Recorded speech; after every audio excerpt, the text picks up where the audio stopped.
This is the Balanced Leader Podcast, the podcast that helps leaders elevate their well-being and create healthier workplaces. My name is Rob Hills, and I'm your leadership and well-being coach.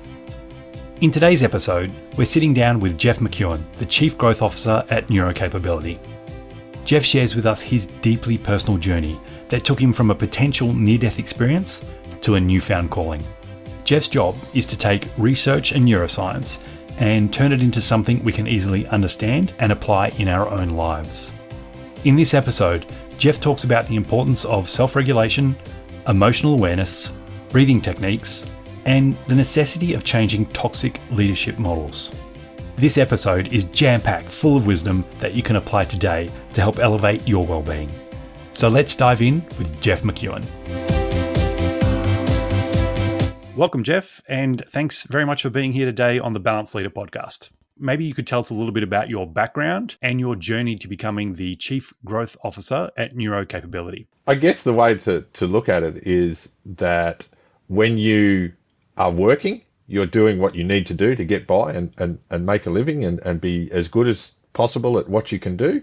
And then some days there's those moments in your life where you go, I'm doing something that I no longer align with doing. Sure, I'm paying the bills. Sure, I'm good at my job, but it no longer brought me passion or joy. And that was a change that I had to make. And there were a number of catalyst moments of that change. But for me, I was working in the motor industry. And I'd worked in the motor industry for about 25 years. And I essentially just got tired of the greed of being forced. It was always about money. Everything was about money.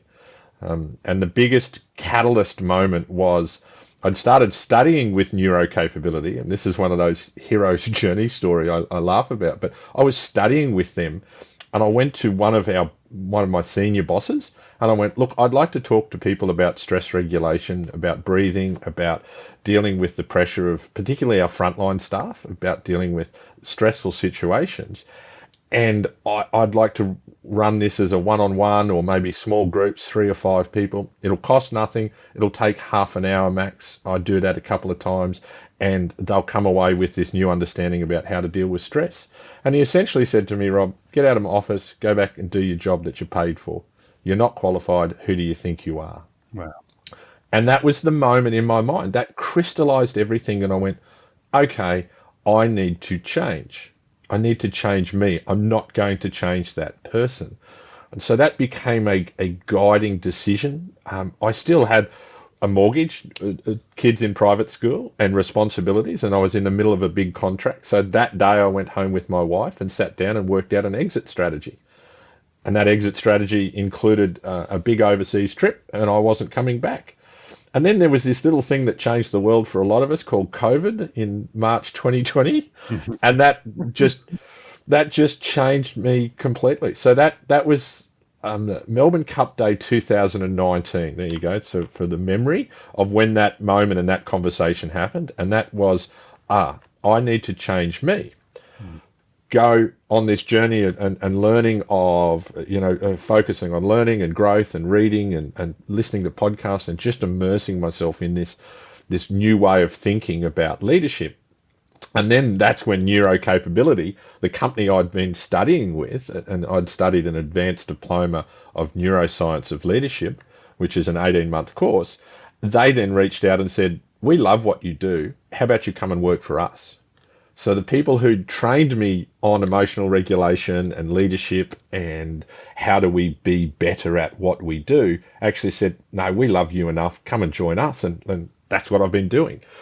And that's how, I got into this space, that the intersect between neuroscience and leadership is about emotional and stress regulation. And that's what I do now every day of the week. There's another date, and I've listened to a couple of podcasts that you've recorded on before that's sort of stuck in my mind, and that's the 17th of February 2019. Can you tell us a little bit more about what that day means to you and why that's so etched in your memory? I'm an endurance cyclist. I do long distance cycling, raising money for cancer research in honour of my mentor, who we lost to cancer in 2015. And I've been a cyclist for 30 years. I was able to say to him before I went, I'm going to keep raising money in your honour. And that was a wonderful thing, and that's a legacy for him to me, and that I continue to pass on. But on that particular day, Sunday the 17th of Feb, I'm going out for a training ride, and I had no energy, and I was really struggling, and then I had this chest pain that I'd never felt before. And I went, oh, I'm not sure what's going on here, but it's not right. You know your body well, and as an endurance cyclist, you can endure lots of pain because you have so much going on. Everything hurts. Like, we're talking about 1,600 kilometers in 8 days, so 200 Ks a day. Everything on your body hurts. And this pain was new. I'd never really experienced. And I went, I think I'm having a heart attack. Now, I'd only gone a kilometre down the road from home, so I decided to turn around and roll back down the hill, like it was literally back down a hill. And as I'm rolling along, I got to ask myself those really important questions in life. Did I love? Did I live? Did I matter? Will my family be okay? Have I had a good life?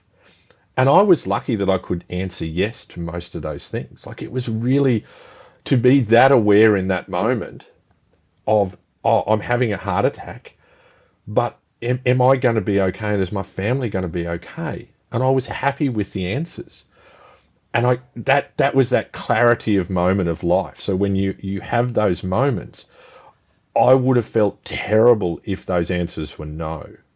If I had bad responses to that, was I a good husband? Was I a good parent? And if I'd answered no, that would have been a terrible moment. But sometimes that's what some people have to hit, is that moment. What it did for me is just filled me even more with joy for living. I had a great medical outcome, a single stent. I was out of hospital in 3 days because I called it early and listened to my body. Yeah. That we do celebrate that moment every year now, yeah, in a good way. And what a great celebration that would be too. So were you already out of the motor industry at that stage, or were you still in the motor industry when you had that heart attack? No, I was still working in that previous role that I was before I'd left. So what that then started doing for me was giving me this new way of looking at the world. And that's when I started to go, my alignment is no longer there. I'm not invested in it as I was prior to the heart attack. So I got to that point and went, oh, look, it's not me. I've been lying to myself for such a long time. And then the catalyst moments, the Melbourne Cup day, and then COVID came along. So for our family, COVID was totally different because we'd already planned this exit strategy anyway. And it allowed me time and freedom and space to study and read and get doing what I was deeply passionate about talking about, which is kindness and leadership. Like, there has to be a better way than we've been conditioned over the years. And so was that why you went into neuroscience? I mean, you've done the course with Neurocapability. You obviously found you had an interest for it. For those people who are listening and they can't see the video at the moment, there is a massive amount of books just covering your back wall. So I know you're an avid reader. Was that part of the pivot into neuroscience? Was it the interest for you? I remember sitting in a training session, something totally different, but the facilitator also facilitated for Neurocapability. We were having this in-depth chat about fight and flight reactions. And he said, look, I think this course might be right up your alley. Rob, I literally Googled the course while I'm sitting in having a chat. I got chills going, oh my God, this is what I'm supposed to be doing. It was that clarity of moment of going, oh, wow, this world, this is what I've been struggling with. I've been working in a mainly reactionary space in the motor industry. You learn stuff instinctively, but knowing the science behind it was like, wow. And the thing was, I was terrible at school. I never studied. I was horrible at school. School was not my jam at all. I couldn't wait to finish it. And I never actively studied as an adult. And then suddenly I signed up that night. I said to my wife, this is what I'm supposed to study. Went home that night and signed up straight away and went, wow. So it was understanding the neuroscience. So neuroscience is essentially understanding what is going on within your brain in any moment of the time, of the day, and how our threat response system works, because that's what guides us. All day long, your brain's thinking, am I safe or am I at risk? Is there a reward here? So your brain's just doing that, scanning that all the time, every single point of the day. Why do you think neuroscience is so important for leaders then? Why is it important for them to understand it and to take an interest in this? Well, if you don't know how to self-regulate yourself, you're going to be spending so much time dealing with the people in your life that you are leading, or even your family, that are you're creating these emotional reactions in the way you deliver information. If you don't realize you're creating a threat response, you're just going to keep sending out your sermon, so to speak, and not understanding that your people are reacting in these highly emotional states, and you're ignoring that. And then you wonder why you don't get higher productivity out of them. And when we look at so neuroscience as a field is relatively new. Mathematics has been around for centuries. Physics has been proven over and over. Neuroscience really started to unlock in the mid-90s with the functional MRI, magnetic resonance imaging. And that machine allowed us to look in real time into your brain to see what was going on. And it was like, oh my God, there's this Pandora's box that we've finally opened, and we can start looking in what's going on in real time when people react. So one of the greatest pieces of research, and I so wish I'd known it in sales, it's 2014, and it came along and it said social rejection activates the similar parts of your brain as physical pain.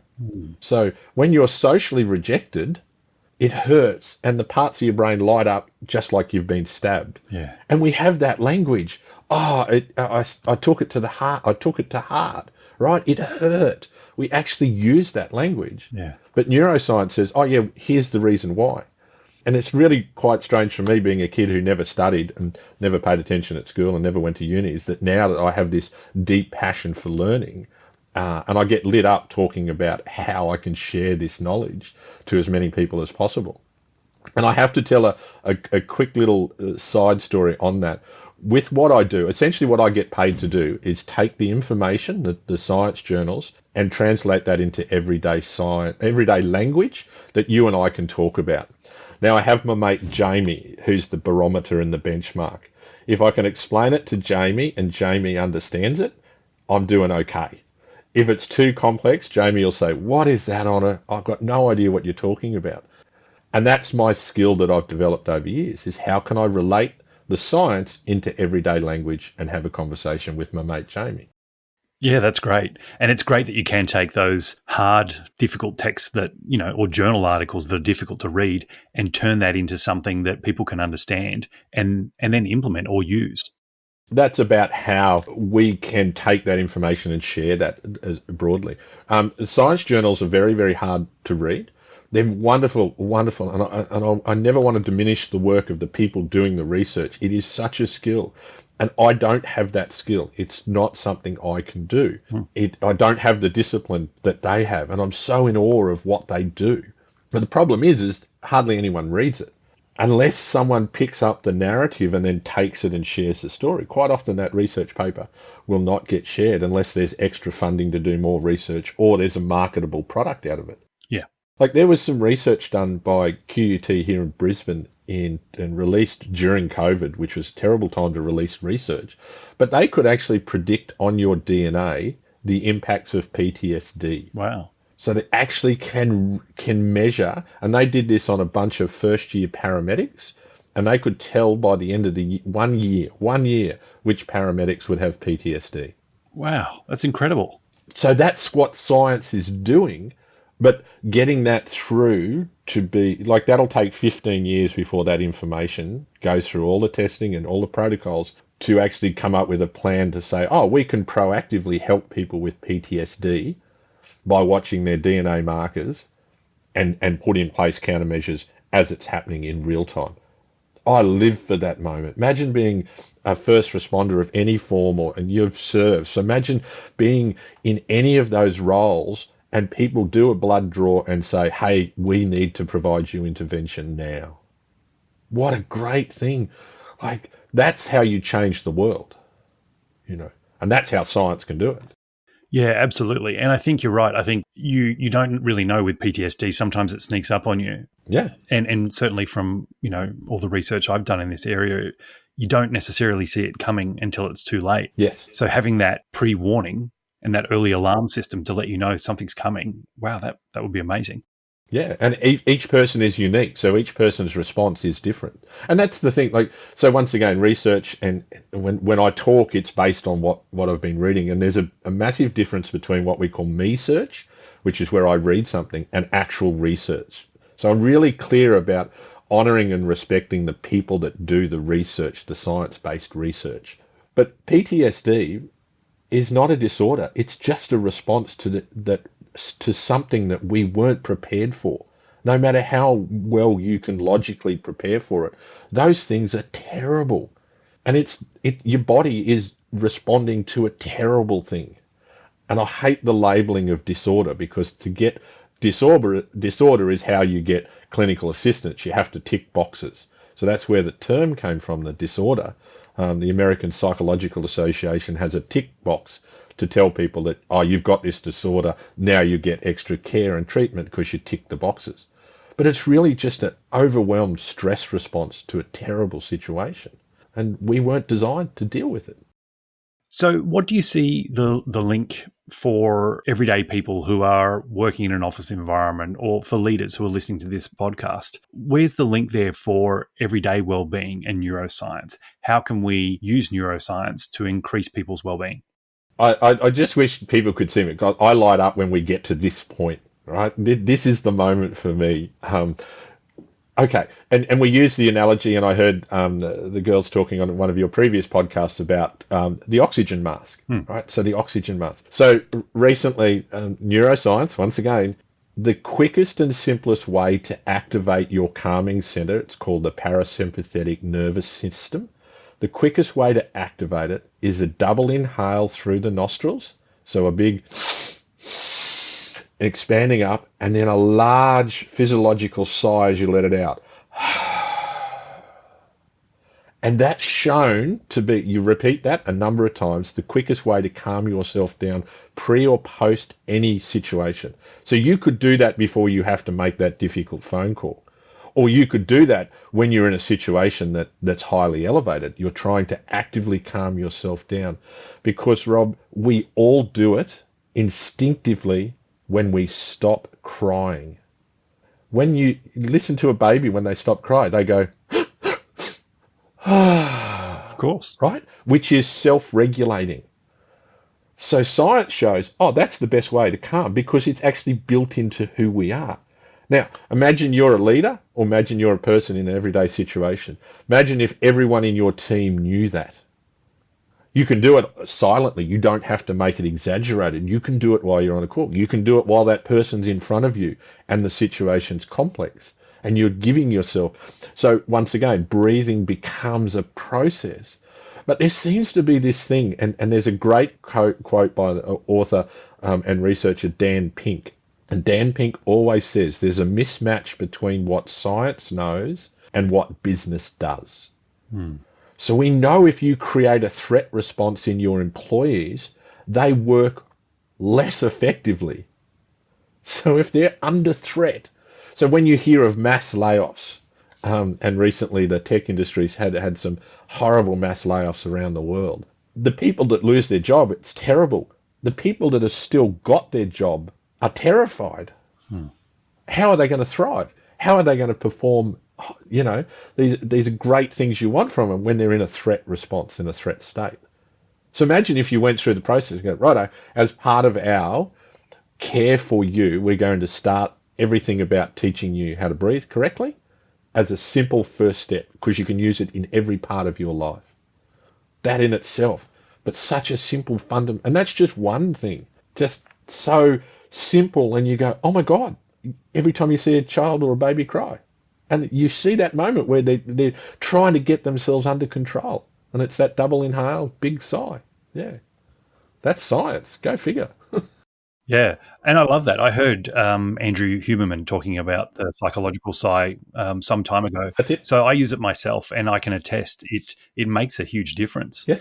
And I use it in times where I feel myself getting a little bit elevated or heightened awareness. And you take those 2 breaths and you just let it out, and you can feel it instantly. Yeah. It feels better. Yeah. And so I'm also a junior cricket coach. So I teach it to the kids when they're on the field. Like as a bowler, you walk to your mark for the next ball. You do the double inhale, the big sigh, as you're getting ready to focus just on that ball. Everything else doesn't matter. You've let go of everything else. But you do same with the batsman. You take a poor shot, instead of having that inner critic where you beat yourself up because you played a poor shot, you stop, recenter. So compensatory control is the term that athletes use when they want to keep something under control in between, like particularly like let's say tennis. They all have their ticks. Well, all those different ticks and rituals they have is actually keeping themselves focused on the next point. So you'll watch, they'll bounce the ball exactly the same way, that ritual. So people do that in sport, they do that in their personal life, professional life, understanding why that's there. And it's a helpful thing. You watch someone who sits down at a desk. Some people will just have stuff over the desk. Other people will lay everything out in an ordered fashion. Those little things, when you start to understand that, you can work with individuals to allow them to thrive. And this is where that intersection between well-being, neuroscience, and leadership. The better we are at educating people about this, the better we are at coping with stress. You can't eliminate stress. You can't ever make it go away. You don't want it to go away. We need stress. Otherwise, none of us would get out of bed in the morning, But you need to be able to regulate it, so allowing it to go up and down. That's the skill set. That's what we need to be teaching people. Children are now learning this. And this is the massive difference. We talk about, they're so emotional. They talk about this. No, they've now got the emotional language that we've lacked. So that the next generation coming through have actually got emotional language about what they feel. They're able to label it. They're able to tell you exactly what we're feeling. The older generations have got happy, angry, or sad. Maybe a few more, but pretty much that's the common thread. And that's a difference in language. So as they get closer, that's why as a leader, you've got this responsibility to understand yourself, so then you can lead others. And that's where, with neurocapability, that's essentially what we're talking about, is how do you understand yourself, self-regulate first, so then you can teach others. That then creates psychological safety within the workplace, which then creates high performance. High performance can be measured in so many ways, but it comes back to allowing your people to thrive within the team they work. I just want to pick up on something you said there, Jeff, around awareness and self-awareness. How important is that in well-being and self-regulation? Well, once again, and Christmas is a difficult time for a lot of people. There's research around how Christmas is so stressful for some people, and it is not joyous time. But once again, you need to be able to get curious about what's going on with you to then understand how you can cope better with any of those stressful situations. And that's why we talk about no two brains are alike. We spend so much time in our lives wondering why someone doesn't think the way we do. No one will ever think the way you do, because your brain is molded based on your life experiences. We all have the same basic function of a brain, but the neural pathways are wired, and usually from a very young age, from the first 5 years. They continue growing, and adolescence now tends to diminish, or the period of growth is about 26 to 28. So adolescent brain still continues into your late 20s, which explains a lot of things us guys do, Rob. Yeah. Anyway, that's a whole different story. But no one will ever think like you. So if you understand that about yourself, your job as a leader or within a team and those everyday situations is, how can I best present what I need to get through the messaging? And that sometimes is really tough conversations, but how can I do it in an empathetic, compassionate way that will still provide those people with certainty and safety, even if it's bad news? Especially if it's bad news, you need to provide certainty, because our brain is constantly looking for patterns. That's what it's doing. It's a prediction machine. It's looking for a pattern. Have I felt threatened like this previously in my life? I'm going to react to that threat. Even if it's no longer relevant, that your brain sees a pattern and goes, I better get upset over this. And, each person's different. Each person's reaction. Some people fight. Some people run away. Some people go quiet. There's all sorts of reactions to those stresses. And if you don't know that, as a leader, you're just dumping things on people without any emotional context at all. Regardless of whether it's good or bad news, you still have to have that lens to understand it. Talking about stress there, and I know this from listening to another podcast you were on around ISO 45003. And this is something that's new in Australia. This has only come out in the last few months, I think. Why is this something that leaders need to know about, and how does it relate to wellbeing? So beyond workplace health and safety, so this is the next layer of workplace health and safety, and it's essentially saying the psychosocial risks is if you knowingly put someone in an environment that is going to damage their well-being, as the employer, you are now responsible for that. Whereas there used to be some years ago, ironically, it came from the movie The Godfather and was championed in the 1980s, and it's nothing personal, it's strictly business. Now, that quote was from The Godfather about Michael Corleone was going to shoot a corrupt copper, a policeman. Like, what a terrible reference. But it got picked up in the 80s and 90s by business and big business to shut down the emotional response. It's nothing personal, it's strictly business. So psychosocial safety is saying, well, actually, our business is responsible for your safety at work. If we're compromising your well-being at work, we are responsible for that. Now, this is currently in a lot of organisations still a bit of tick the boxes on the paperwork. Our country and the well-being of our employees will change once the court cases happen. So once it starts to become proven legislation that people go, oh, we can't just tick and flick this. We really have to care for people's well-being. That's when you change the culture of the country. So keep in mind there was recent research published that showed that worldwide burnout rates by employees, random surveys, is 48% worldwide. Australia's at 62%. Wow. Because we had some of the hardest lockdowns in the world. Yep. And we haven't actively had enough time to still grieve and respond to that process. So our burnout rate in Australia is actually higher than places around the world.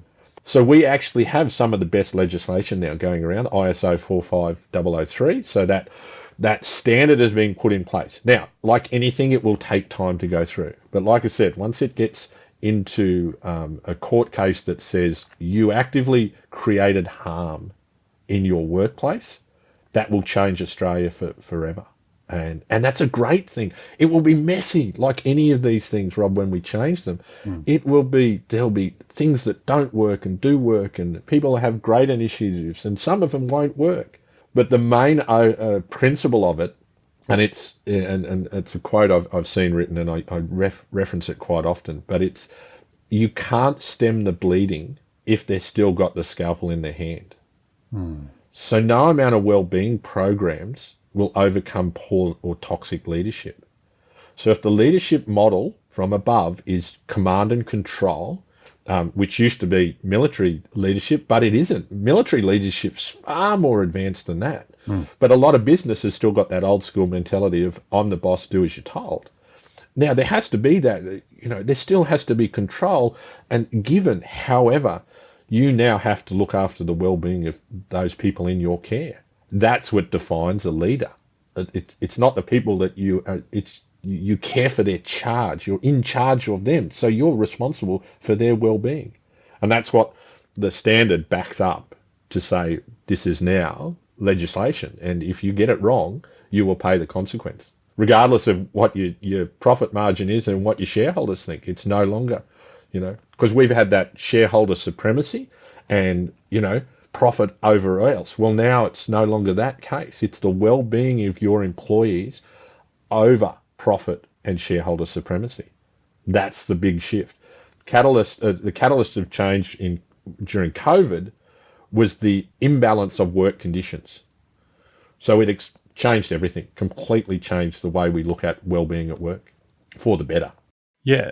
And you mentioned a term there, psychosocial safety. For those who aren't familiar with that term, what is psychosocial safety, and is it something you can measure?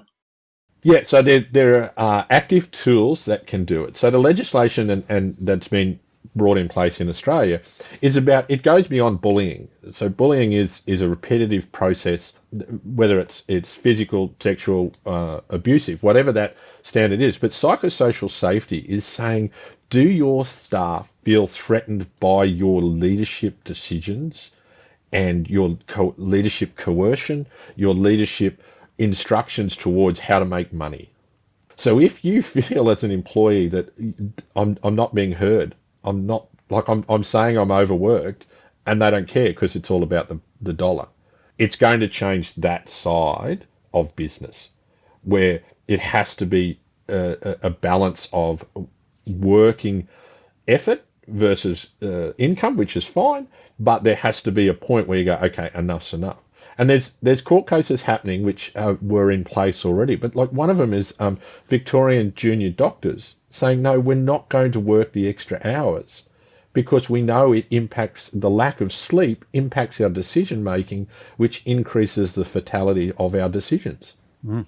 Like science is there. The lack of sleep is like driving drunk. And yet, because previous generation of doctors said, well, you must do this because this is what we did, but their decision making is impaired through lack of sleep. We wouldn't expect that of a truck driver. You legally can't do that as a truck driver, but it's all right for junior doctors to work extended hours and then have to make high level decisions with someone's life on the line. Yeah. And so that will change. We're seeing the pushback and we're seeing this change now for the better. But like I said, it will be messy during the process, but it will change society and it'll change it for the better. So it sounds like it's already having an impact. What do you think, if we look 5 years ahead, once we're through that messy phase, what does that look like? How will that change the landscape of wellbeing in the workplace? So wellbeing in the workplace will not be, and we say it's not free lunches or beanbags, right? So many things are tokenistic. No, it will come from the top, and it'll be a demonstration from leadership all the way through the network, as opposed to just the HR team running an initiative. I feel for everyone in HR because they have this, they're in the middle.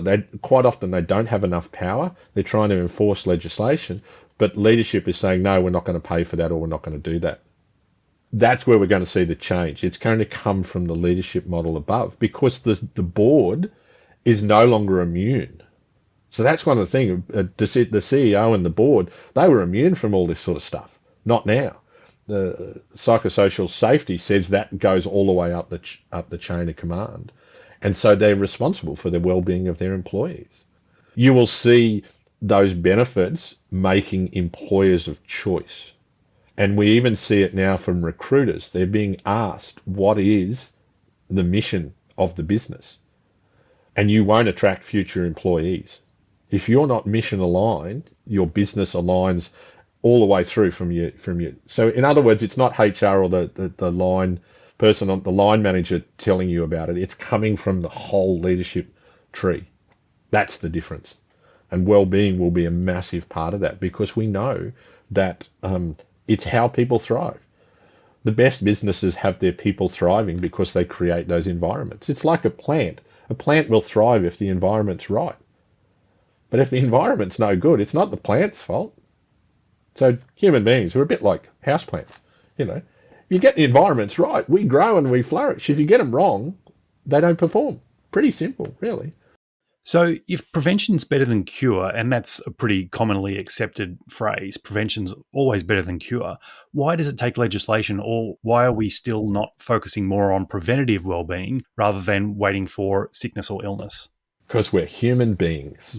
So human beings will always put off today. Yeah, what you can do tomorrow. Yeah.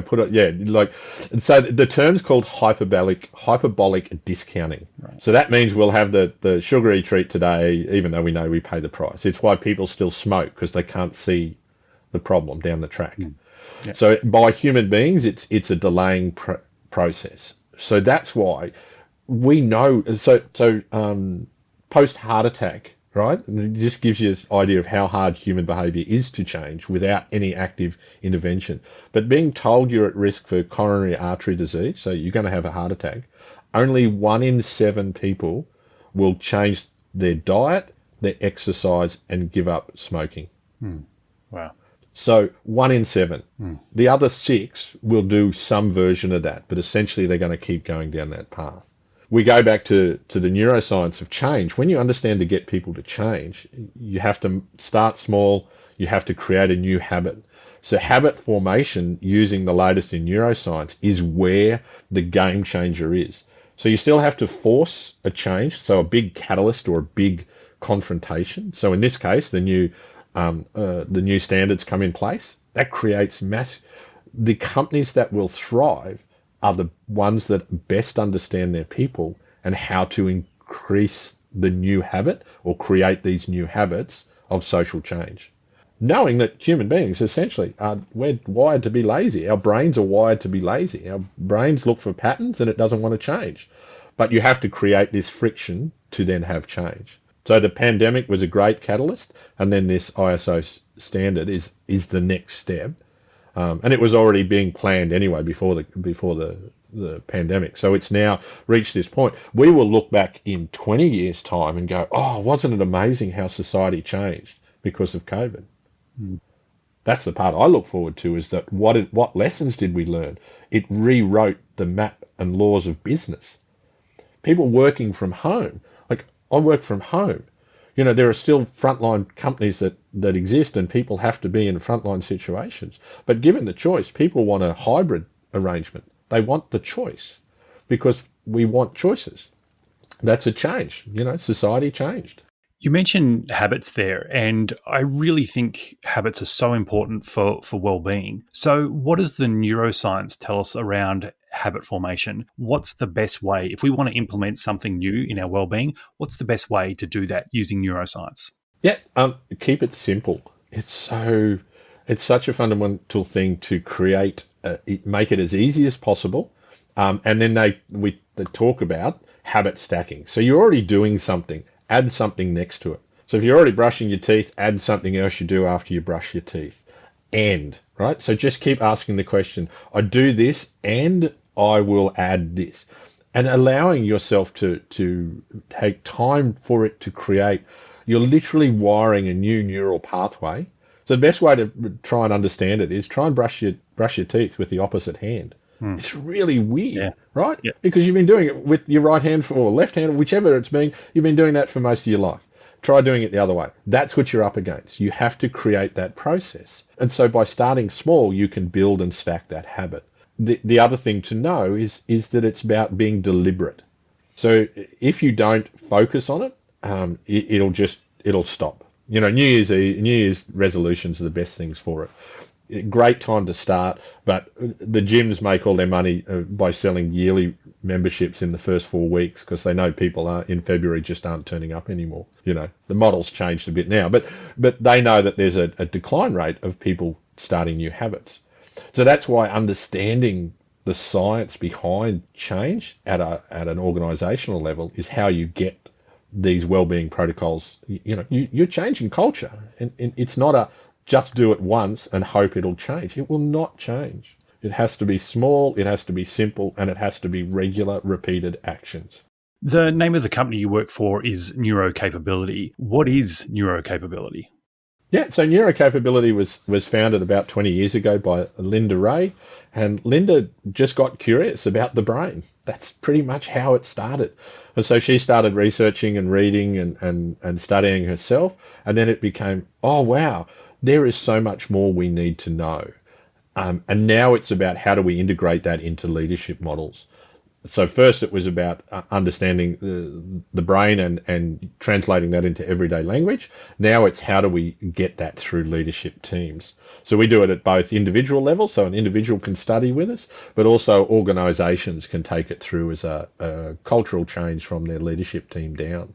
And that's when you see massive change. When the leaders are invested, it just changes the culture of an organisation to this most wonderful place. You feel it when you walk in. When you walk into a business that is thriving, you just feel it. You know, I have a local coffee shop, and change of ownership, and you get the people who get coffee and get customer service. It's so different selling the same coffee, ironically. Yeah. But the people who are thriving, who love what they do, you just instinctively, because as human beings, we are wired for connection. It goes back to our tribal existence, and you want to connect with the person in front of you. And so if you don't feel threatened, you perform better. And if we can teach that to a leadership team, wow, the benefit to that, or the return on investment. Like when one of the things we talk about, return on investment on mental health spend. So Beyond Blue and PricewaterhouseCoopers did the survey, did the work, and the average return on investment is $2.3 on every dollar you spend across all industries. But some industries, it's 10 to 15 times the benefit. Wow, incredible. So, for every dollar you spend, you're going to get $10 to $15 back in increased performance because suddenly your teams are thriving. That's the stuff that's, rather than a lot of organizations look at the spreadsheet results at the end of the month. And you have to have that. You have to know where you're making money and how you're making money. But we're talking about a lead measure of active daily habit formation, which will move the lag measure, the results. So if you have an active wellbeing program being daily implemented across your organization, you will move that spreadsheet. You can't not influence that spreadsheet going up because you're looking after your people. And that's obviously really important, right? And I think even with this legislation, I think if leaders are trying to do the right thing by their people, if they are putting the people first, then they're not going to have a problem with this new standard. It's more of a warning for big business who aren't putting their people at the forefront. Correct. Yeah. And there's organisations out there now that have been doing this for a number of years, and they've gone through the process. So for them, the legislation was, we already do that. It literally was just here, fill out the paperwork because we've already got that covered. The other organisations, it's a lot of work. Yeah. And to change culture, you have to change in-bed beliefs, particularly in senior management, from what they've always been conditioned. Goes back to that. It's nothing personal. It's strictly business. They have to you imagine trying to unlearn that. A lot of senior leaders have been conditioned over the years of, it's nothing personal. Just be hard and aggressive, and they read The Art of War by Sun Tzu, and then they've got to, they employ that as their tactics for demoralizing and driving performance. And it's like, that's not getting the best out of human beings. No. That's why there's so many lessons we learn from the military, because it's no longer, it stopped being command and control so long ago, because people's lives are at stake, right?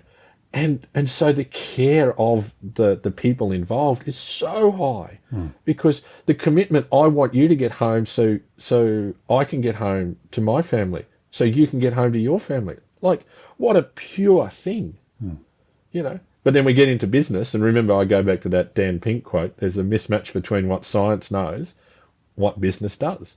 Yeah. Business is about drive profit, this, that, and the other, but get your people to thrive. The profit just happens as a byproduct.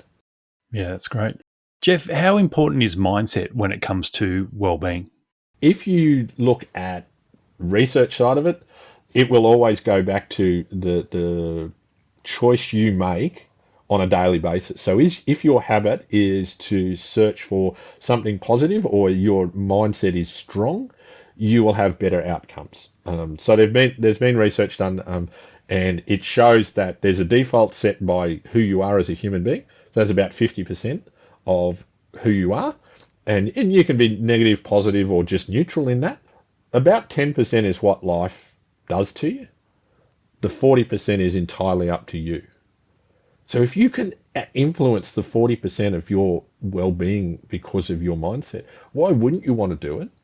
But it's not always trained into us, Rob. That's one of the things. It's about, have we been trained? Have we been told? Or have we been given this information, but we're still in a threat response? So if you're in a threat response, you can't learn anything. Yeah, so true. And this goes back to the very fundamentals of the neuroscience of leadership is if people are in a threat response, they cannot learn. So that's such a fundamental thing. If a kid's in a terrible family existence, that child will struggle to learn in a school because their mind is constantly on a threat alert, and a high threat alert, similar to being in a war zone, because in their family, it is war at home. What hope have they got coming to school and being calm and quiet and learning, 8 hours a day, whatever they do, and ticking the boxes that school says? That child will not. I was one of those kids. That's for a whole separate podcast. We won't have time for that story. But I was one of those kids, and I was in constant threat response. I was in survival mode. You can't learn in survival mode. Yeah, that's so true. Actually, the front of your brain shuts down. Your prefrontal cortex shuts down, and you're being driven by your amygdala and your fear responses. So that you can't possibly learn. So mindset is about giving yourself that space. But sometimes it's like you have to have the teacher. And whether that's books, whether that's a podcast, whether that's someone you follow, you have to have someone influence you if you haven't had that already. That's why mentors are wonderful people. Doesn't matter who they are, where they come from. A mentor is a wonderful person. What can leaders start doing today to increase their well-being, not only for themselves, but for their teams as well?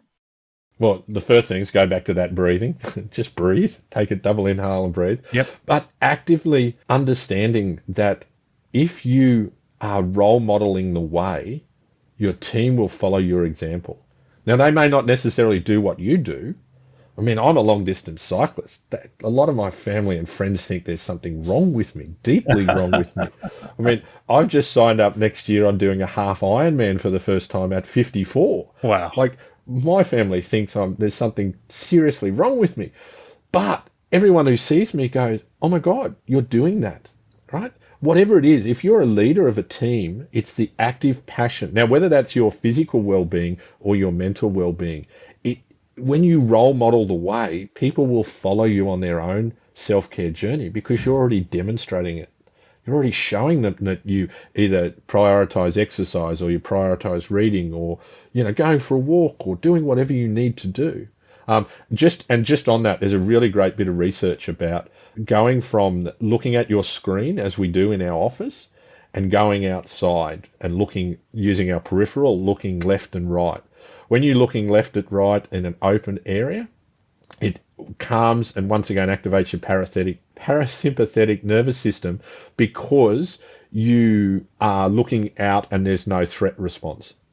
So it actually helps you. So literally taking a walk outside will help calm you down. But in that moment of really high stress in the workplace, you need to be consciously aware of the research to go, I need to go and walk outside. Most people will not do that moment. So go outside, take a walk. Like you hear it. I can hear my mother saying it to me. Take a walk outside or go and calm down. And when you walk outside, your eyes shift from focused tunnel vision on a screen to going left and right. And that helps to calm you down. See, Mum was right. Love that Mum was right, hey? And she was going to remind us about that too. Yeah, she was always right, yeah. That's right. Jeff, what's one question that I didn't ask you today that maybe you'd hoped I would have? And if I had, how would you have answered? I think the biggest thing, and questions for me are always about curiosity, about what we can do to help other people. And for me, my favourite quote, and this is, I have quotes, I realised once again, going back to my mum, she bought me a book of quotes when I was a teenager, and I never realised the significance. So now I talk to people and I read and reference things, and I'm always looking for quotes. But I'm here to plant trees under whose shade I'll never sit. And it's an old Greek proverb of society grows great when people plant trees under whose shade they'll never sit. You put that together with the greatness of a man is not how much wealth he acquires, but in his integrity and his ability to impact those around him positively. That's me. Yeah. I'm a beacon of positivity via choice. I'm a guy who had a really, really tough childhood. And like I said, that's another podcast. I survived a heart attack at 49. And if anyone was to ask what's Jeff like? Oh, he's really happy. It's really positive.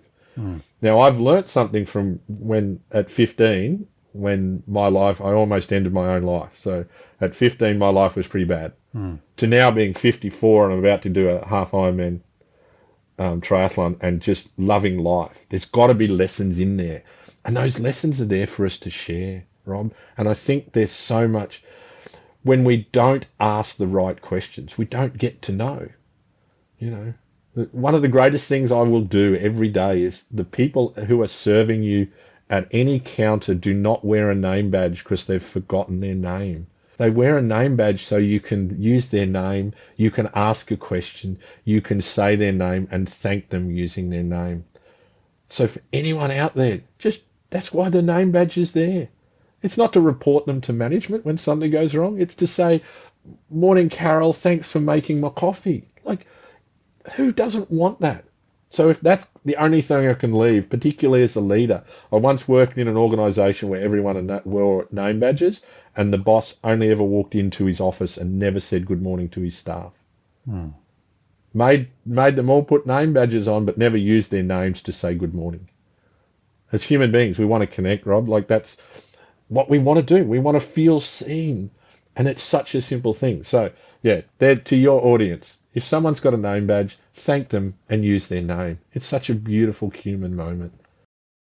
Yeah, absolutely. Well, thank you, Jeff. This has been a wonderful conversation, and there's so much wisdom there for anyone listening to this podcast. If people want to connect more with you or find out more about what you're doing, how's the best way for them to do that? The best way is on LinkedIn. I write and post, and our so Neurocapability write and post daily. So Linda Ray and myself daily on LinkedIn. That's where we have our biggest audience and share our message. You know, and that's both wisdom, psychology, neuroscience, and a bit of everything else. So there's a whole range of stuff there, but it's all focused on how can we be better humans and be better leaders. Thanks, Jeff. Thanks for being here today. Really appreciate it. Stay awesome.